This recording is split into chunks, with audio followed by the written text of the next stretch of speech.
शेतकरी बांधवांनो नमस्कार. महाराष्ट्रातील काही प्रमुख बाजार समितीतील ताजा मका बाजार भाव व बाजार समितीनुसार आवक आपण या व्हिडिओमध्ये पाहणार आहोत. आज काही बाजार समित्यांमध्ये मक्काच्या दरात सुधारणा दिसून आली आहे. त्यासाठी हा व्हिडिओ शेवटपर्यंत नक्की बघा. शेतकरी मित्रांनो, आज काही बाजार समित्यांमध्ये मक्याची आवक मध्यम प्रमाणात दिसून आली. काही बाजार समित्यांमध्ये आवक कमी असल्यामुळे मक्याच्या दरात वाढ दिसून आली आहे. आज महाराष्ट्रामध्ये मक्काचा बाजारभाव साधारण 1750 ते 1950 रुपये प्रति क्विंटल इतका दिसून आला आहे. कालच्या तुलनेत काही बाजार समित्यांमध्ये दरात 50 ते 100 रुपयापर्यंत वाढ दिसून आली आहे. आता पाहूया बाजार समितीनुसार मक्काची आवक व दर. अमळनेर बाजार समितीत मक्काची आवक 3500 क्विंटल झाली, तर तिथे किमान दर 1371, कमाल दर 1615 रुपये व सर्वसाधारण दर 1615 रुपये दिसत आहे.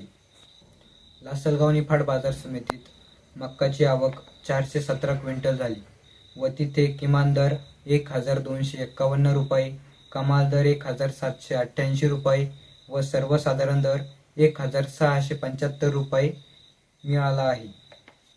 मालेगाव बाजार समितीत आज मक्काची आवक 5050 क्विंटल दिसून आली व तिथे किमान दर 1439 रुपये, कमाल दर 1718 रुपये व सर्वसाधारण दर 1540 रुपये प्रति क्विंटल मिळाला आहे. या बाजारात मक्काची आवक मोठ्या प्रमाणात असूनही चांगला दर मिळाला आहे. सांगली मिरज बाजार समितीत मक्काची आवक 280 क्विंटल झाली व तिथे किमान दर 1850, कमाल दर 1950 व सर्वसाधारण दर 1900 रुपये प्रति क्विंटल मिळाला आहे. या बाजार समितीत आवक कमी असल्यामुळे दर चांगले दिसत आहे.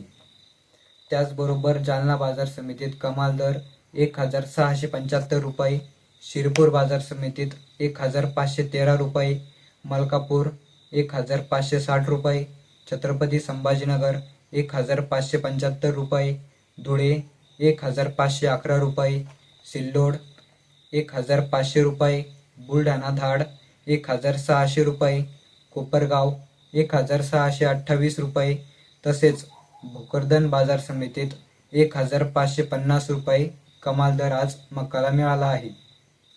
मित्रांनो, आज काही बाजार समित्यांमध्ये दरात सुधारणा तर काही ठिकाणी स्थिरता दिसून आली आहे. शेतकरी बांधवांनो, सध्या मक्काचे दर वाढण्याचे कारण म्हणजे बाजारातील आवक कमी झाली आहे, तसेच व्यापाऱ्यांकडून मागणी जास्त असल्यामुळे दरात वाढ झाली आहे. जर पुढील काळात मक्काची आवक कमीच राहिली तर दरात अजून वाढ होण्याची शक्यता दिसत आहे. ज्या शेतकरी बांधवांना चांगला भाव मिळत असेल त्यांनी मक्का विक्री करण्याचा विचार करू शकतात. पण जर तुमच्या भागात मक्काचे दर कमीच असतील तर काही दिवस थांबणे फायदेशीर ठरू शकते. मक्का विक्री करण्यापूर्वी आपल्या जवळील बाजार समितीत चौकशी करूनच मक्का विक्री करू शकतात. आपण दिलेले बाजार भाव बाजार समितीतील आहे. स्थानिक बाजारात थोडाफार फरक असू शकतो. दररोज मक्काचे ताजे बाजार भाव पाहण्यासाठी आपल्या धरतीपुत्र या यूट्यूब चॅनलला सबस्क्राईब करा, व्हिडिओला लाईक करा आणि आपल्या शेतकरी मित्रांपर्यंत शेअर जरूर करा. भेटूया एक अशाच नवीन अपडेटसह. जय जवान, जय किसान.